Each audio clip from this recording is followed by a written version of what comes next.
अस्सलाम वालेकुम दोस्तों, वेलकम टू द मॉड्यूल 4। दोस्तों, हमारी ज़िंदगी में बहुत सारी ऐसी सिचुएशंस आती हैं, चाहे वो बिजनेस से रिलेटेड हो या पर्सनल लाइफ से रिलेटेड हो, कि इवन हम लोग सबसे एक्सपीरियंस नेगोशिएटर क्यों ना हो, ब्लू चिप नेगोशिएटर क्यों ना हो, लेकिन और हमने जो है वो नेगोशिएशन का पूरा प्रोसेस भी अप्लाई कर दिया हो और टूल्स और टेक्निक्स भी यूज़ कर ली हो, ये जो कुछ भी हम पिछले मॉड्यूल्स में देखते आ रहे हैं, लेकिन उसके बावजूद बात नहीं बनती। कोई ऐसी सिचुएशन आ जाती है कि मसला अटक जाता है, उसे कहते हैं डेडलॉक सिचुएशन।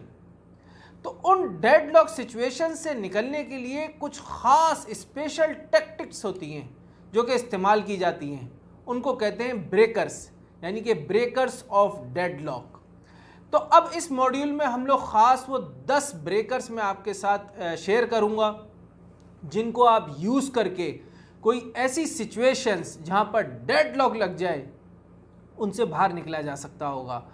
तो ये बहुत ही इम्पॉर्टेंट है ये मॉड्यूल, और अगर आपने इसको अच्छे से सीख लिया, समझ लिया, तो फिर इंशाल्लाह आपकी लाइफ में, चाहे वो बिज़नेस से रिलेटेड हो या पर्सनल लाइफ से रिलेटेड हो, जब भी कोई ऐसे डेडलॉक लग जाएंगे नेगोशिएशन प्रोसेस में, तो आप उससे निकलने के लिए आपके पास ट्रिक्स मौजूद होंगी, टैक्टिक्स मौजूद होंगी। तो इसके जो 10 डेडलॉक्स हैं उनको इंशाल्लाह हम लोग डिस्कस करेंगे, उसके ब्रेकर्स को डिस्कस करते हैं अब। तो उसमें जो सबसे पहला है वो है फोकस ऑन द प्रॉब्लम।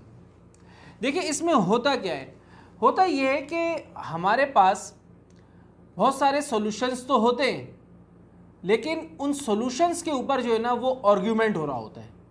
मिसाल के तौर पे एक बात ये हुई कि यार हमें शिपमेंट करनी है एक जगह से लेकर दूसरी जगह तक, ठीक है। अब शिपमेंट के लिए जो है वो हमने इस्तेमाल करनी है, कोई कार्गो की कोई सर्विस लेनी है। अब उसमें बातचीत हो रही है कि यार प्रॉब्लम का पता है कि सामान को एक जगह से दूसरी जगह लेके जाना है, और सॉल्यूशन भी पता है हमें कि कार्गो से लेके जाना है। अब मसला ये हो रहा है, आर्गूमेंट हो रहा है कि किस सर्विस से लिया जाए, और सारी सर्विसेज सही दिख रही हैं। तो अभी क्या है कि हमारा आर्गूमेंट स्टार्ट हो जाता है सॉल्यूशंस के ऊपर। तो उस सिचुएशंस में आपने क्या करना है कि ख़ास तौर पे इन सिचुएशंस में जो ऑल्टरनेटिव्स होते हैं ना आपके पास, यानी कि जो भी सर्विस, किस कंपनी की आपने सर्विस लेनी है, उन ऑल्टरनेटिव्स के ऊपर आपकी बहस शुरू हो जाती है, एक डिबेट शुरू हो जाती है। तो उस वक्त आपने क्या करना है कि उस वक्त आपने स्टेप बैक होना है और अपने सामने वाली पार्टी से बात करनी है कि देखें, हमारा जो असल मसला है, प्रॉब्लम जो है, फोकस ऑन प्रॉब्लम, वो ये है जिस पर हम दोनों राज़ी हो चुके हैं। अब हमारा जो आर्गूमेंट है वो सॉल्यूशंस के ऊपर हो रहा है।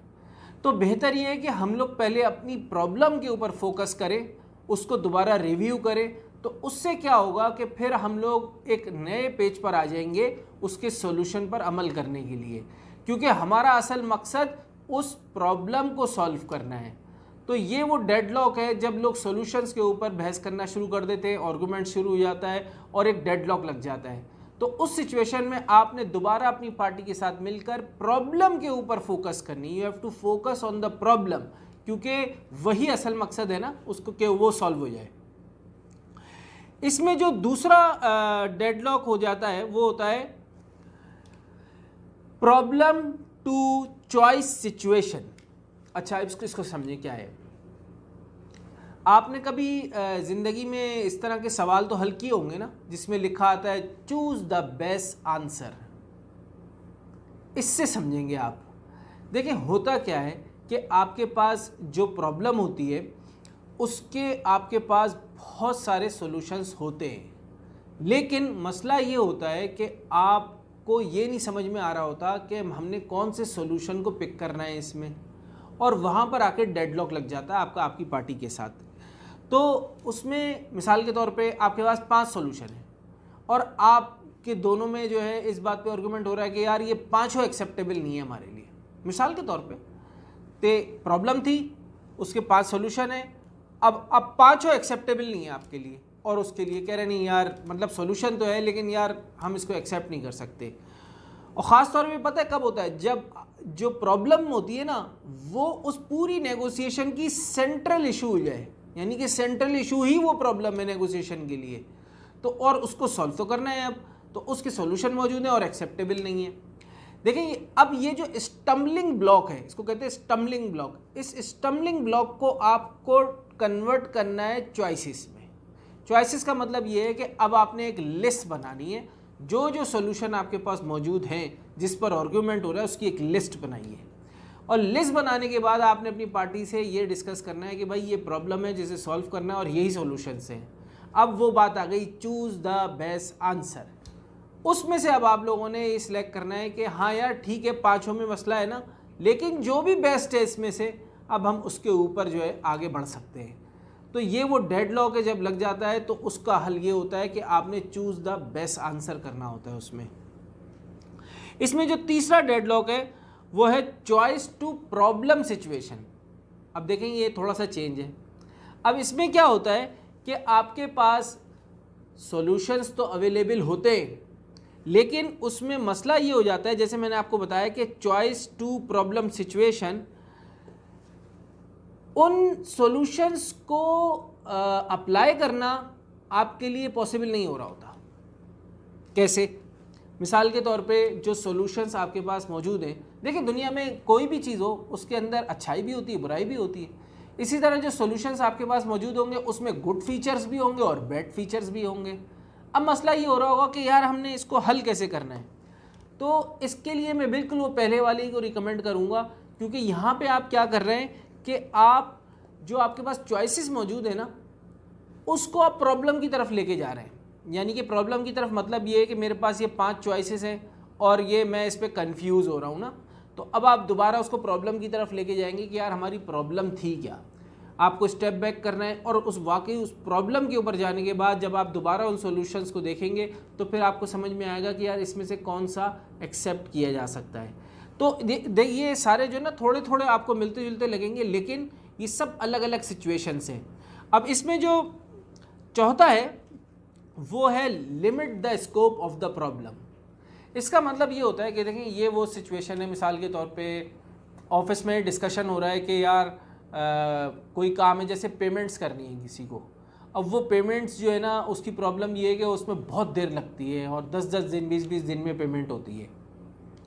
अब आपने सोचा कि यार इसका जो सोल्यूशन है ना वो ये है कि यार ये सिस्टमाइज हो जाए, यानी कि सिस्टम के थ्रू हो जाए पेमेंट। अब जब आपने सोच लिया हाँ कि ठीक है भाई इसका सोल्यूशन ये है कि सिस्टम के थ्रू हो जाए, लेकिन जब आप उसके अंदर घुसते हैं यानी कि डीप डाउन जाते हैं तो आप देखते हैं तो बहुत सारा मसला है। अब वो कौन सा सिस्टम अप्लाई होगा और सिस्टम के लिए टीम है कि नहीं है, उनको समझ में आएगा नहीं आएगा, इंटीग्रेशन होगी नहीं होगी, बैंक के साथ क्या मामला होंगे, बहुत सारी प्रॉब्लम्स एक साथ हो जाती हैं। और आप क्या करते हैं, उस पूरी बिग प्रॉब्लम को यानी कि बस पेमेंट सिस्टम के थ्रू हो जाए उसको आप हल करने की कोशिश करते हैं, तो उससे क्या होता है कि आप सॉल्यूशन तक नहीं पहुंच पाते। ऐसी सिचुएशन में, ऐसे डेडलॉक में आपने क्या करना है कि वो जो बिग प्रॉब्लम है उसको आपने डिवाइड करना है छोटी छोटी प्रॉब्लम्स में। यानी कि पहला आपकी इंटरनल प्रोसीजर, दूसरा आपका बैंक के साथ प्रोसीजर, तीसरा सिस्टम का इशू, इसी तरह बहुत सारे। जब आप उसको छोटी छोटी प्रॉब्लम्स में पहले डिवाइड कर लेंगे और फिर 1 बाय 1 उनके सॉल्यूशन निकालने की कोशिश करेंगे, तो वो जो बिग प्रॉब्लम है जिस पर डेडलॉक लग गया था उसको हल करने में आसानी होगी और वो डेडलॉक टूट जाएगा। आप छोटे छोटे इश्यूज बनाकर उनकी प्रॉब्लम्स को सॉल्व करना शुरू करेंगे और वो बिगर पिक्चर की तरफ जाएगा।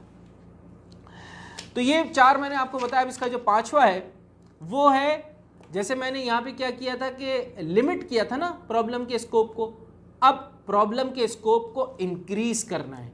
ये 5वां क्या है, डेडलॉक जो लगता है इसमें जो प्रॉब्लम का स्कोप होता है उसको इंक्रीज करना पड़ता है। कैसे? सारे सॉल्यूशन जो मौजूद है ना वो सब अच्छे, सारे सॉल्यूशंस आपके पास मौजूद है, सब अच्छे हैं। अब क्या करें भाई, लेकिन कोई ना कोई ऐसा आउटसाइड फैक्टर होता है जिसकी वजह से आप उसमें से चॉइस नहीं कर पा रहे होते। यानी कि मिसाल के तौर पे मैंने बात करी ना कि वो ट्रांसपोर्टेशन की, अब ट्रांसपोर्टेशन की बात तो हो रही है, लेकिन एक आउटसाइड फैक्टर अजीब सा ऐसा है जो कि रास्ते में फॉर एग्जांपल कोई मुश्किल होती है, कोई वहाँ का मौसम ख़राब है या फिर वहाँ के हालात ख़राब है, कोई ऐसा इशू होता है रास्ते का जिसकी वजह से आप ये सोच रहे होते हैं कि यार इसको कैसे हल किया जाए। तो उस सूरत में आपने उस प्रॉब्लम की बिगर पिक्चर को देखना है, यानी यहाँ पे प्रॉब्लम के स्कोप को बढ़ाना है। यानी कि जब आप बिगर पिक्चर देखेंगे कि यार प्रॉब्लम सिर्फ ये नहीं थी कि यहाँ से लेकर सामान यहाँ जाना है, बल्कि प्रॉब्लम इसमें और भी बहुत सारी हैं। रास्ते में कोई टेररिज्म हो सकता है, कोई मौसम का मसला है। तो जब आप उस बिगर पिक्चर को देखेंगे और फिर जो सॉल्यूशंस आपके साथ अवेलेबल हैं, तो उसमें से चूज करना आसान हो जाएगा। देखिए, इन तमाम पांचों में जो असल चीज़ है वो है सामने वाली पार्टी के साथ डिस्कस करना। मिसाल के तौर पे इसको थोड़ा सा रिव्यू एक दफ़ा और कर लेते हैं। जो मैंने आपको पहला बताया था वो था फोकस ऑन द प्रॉब्लम। उसमें मैंने आपको ये बताया था कि आर्गुमेंट शुरू हो जाते हैं, ठीक है ना, सॉल्यूशंस के ऊपर और ऑल्टरनेटिव्स के ऊपर डिबेट शुरू हो जाती है। तो उसमें आपने स्टेप बैक करना होता है और फिर असल में प्रॉब्लम को देखना होता है कि प्रॉब्लम क्या है, ताकि वो सॉल्व हो सके। दूसरा मैंने आपको बताया था कि प्रॉब्लम से आपको चॉइस सिचुएशंस में जाना होता है, यानी कि चूज़ द बेस्ट आंसर वाली, यानी कि जो प्रॉब्लम है उसमें सॉल्यूशंस वो आपके पास मौजूद हैं, लेकिन आपको फिर उसमें से बेस्ट सॉल्यूशन को चूज़ करना होता है और इन तमाम में सामने वाली पार्टी के साथ डिस्कशन करके काम करना होता है। जो तीसरा मैंने आपको बताया था वो था चॉइस टू प्रॉब्लम सॉल्यूशन, यानी कि चॉइस तो आपके पास मौजूद है बहुत सारी, लेकिन प्रॉब्लम सेलेक्ट करने में मुश्किल हो रही है, जिसकी वजह से आपको गो बैक टू प्रॉब्लम और उसमें जो भी गुड और बैड फीचर्स है उसको देख के आपको रिजॉल्व करना होता है। उसके बाद मैंने आपसे चौथे में बात की थी कि limit the scope of the problem, यानी कि बहुत बड़ी प्रॉब्लम को हम एक साथ देख रहे होते हैं, उसको आपने डिवाइड करना होता है, छोटी छोटी प्रॉब्लम्स के सॉल्यूशन आपने निकालने शुरू करने पड़ते हैं। पांचवा जो मैंने आपको बताया था कि increase the scope of the problem, यानी कि सिर्फ छोटी प्रॉब्लम को देखकर सॉल्यूशंस नहीं आपने सिलेक्ट करने होते हैं, बल्कि उसमें और भी कुछ बड़े मसले होते हैं। तो आपको उस प्रॉब्लम के स्कोप को बड़ा करके देख के और फिर उसके सॉल्यूशन को चूज़ करना पड़ता है। तो दोस्तों, ये मैंने 5 आपको इस वीडियो में बताएं। अब इंशाल्लाह आने वाले 5 जो है अगले, वो मैं नेक्स्ट वीडियो में आपके साथ शेयर करता हूँ।